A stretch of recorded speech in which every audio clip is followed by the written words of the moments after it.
In the previous chapter, Petra and Rory arrived at Frog's lair in search of answers about Teocles and his connection to Vico. As Petra and Rory ventured deeper into Frog's lair, they were greeted by the sight of an old man whose muscular frame belied his age. Though taken aback by his appearance, they pushed past their surprise and sought out Abababa, the wise monk rumored to possess great knowledge of the past. Entering Abababa's humble abode, Petra and Rory found themselves alone. Their curiosity piqued, they began to explore the surroundings, unaware of the danger lurking within. Suddenly, Petra found herself under attack, hurled against the wall by a sudden assailant. Rising to her feet, she confronted her attacker, none other than Abababa himself. Confusion clouded Petra's mind as she demanded an explanation for the unprovoked assault. Rory, unfazed by the monk's actions, reassured Petra that she had experienced a similar encounter when they first met. As Abababa began to speak, his words carried a weight of wisdom and insight. He spoke of weaknesses, not just physical, but also the vulnerabilities of the heart and soul. Though Petra felt a pang of sadness at his words, she recognized the truth in them and resolved to confront her own shortcomings. Turning their attention to the matter at hand, Rory and Petra implored Abababa to share his knowledge of Teocles and his fateful encounter with Vico. With a solemn nod, Abababa invited them to sit, signaling the beginning of a tale that would shed light on the darkest corners of Colradia's history. The monk's voice resonated with power as he recounted the ancient rivalry between the kingdoms of Trollgame, Camelot, and Ludus. In the midst of this conflict, once upon a time, in the enchanting realm of Trollgame, two inseparable friends, Vico and Teocles, shared a bond as sturdy as the castle walls that guarded their kingdom. From the earliest days of their youth, they had been partners in adventure, comrades in mischief, and allies in the face of any challenge. As the years rolled by, so did the strength and prowess of Vico and Teocles.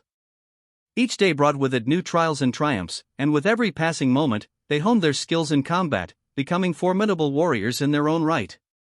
Yet, with their growing strength came a restlessness, a hunger for greater challenges to test their mettle.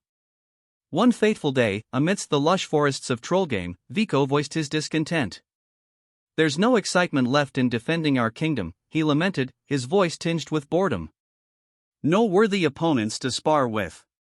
But Teocles, ever the optimist, offered a reassuring smile. "Patience, my friend. Perhaps our true rivals have yet to reveal themselves.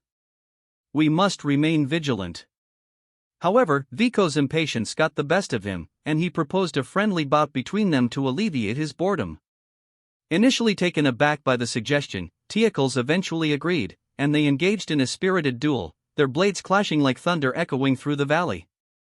To Vico's astonishment, Teocles emerged victorious, his skill and strategy proving unmatched. Despite his defeat, Vico found himself exhilarated by the challenge, eager to improve and reclaim his lost glory. Thus began a daily ritual of sparring between the two friends, their duels becoming more intense with each passing day. Yet, despite Vico's unwavering determination and relentless training, he found himself consistently falling short against Teocles. Frustration simmered within Vico, fueling a desire for power that consumed his thoughts. He began to dabble in dark magics, seeking any means to surpass his friend and rival. As his ambition grew, so too did his descent into darkness. Teocles, ever the beacon of righteousness, confronted Vico, pleading with him to abandon his treacherous path. But Vico, blinded by his thirst for power, challenged Teocles to a duel to the death, his heart consumed by envy and resentment. Reluctantly, Teocles agreed, knowing that the fate of their friendship hung in the balance. In a swift and decisive battle, Teocles emerged victorious once more, his blade poised to deliver the final blow. Yet, as Vico lay defeated at his feet, his eyes filled with a mixture of disbelief and remorse.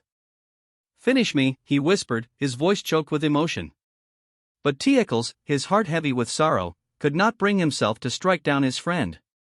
Instead, he offered his hand in friendship, hoping to pull Vico back from the brink of darkness. For a fleeting moment, Vico hesitated, torn between his desire for power and the bonds of friendship that still held sway over his heart. But in the end, consumed by his own pride and ambition, he refused Teocles' offer, choosing to walk the path of darkness alone. In the years that followed, Vico's descent into evil only deepened, his actions leaving a trail of chaos and destruction in his wake. It was only through the combined efforts of Teocles and the ancient gods of Trollgame that he was finally banished, his once unbreakable friendship with Teocles shattered beyond repair. And so, as the chapter closed on their tumultuous tale, Teocles stood alone, his heart heavy with regret for the friend he had lost but determined to safeguard the kingdom they had once sworn to protect.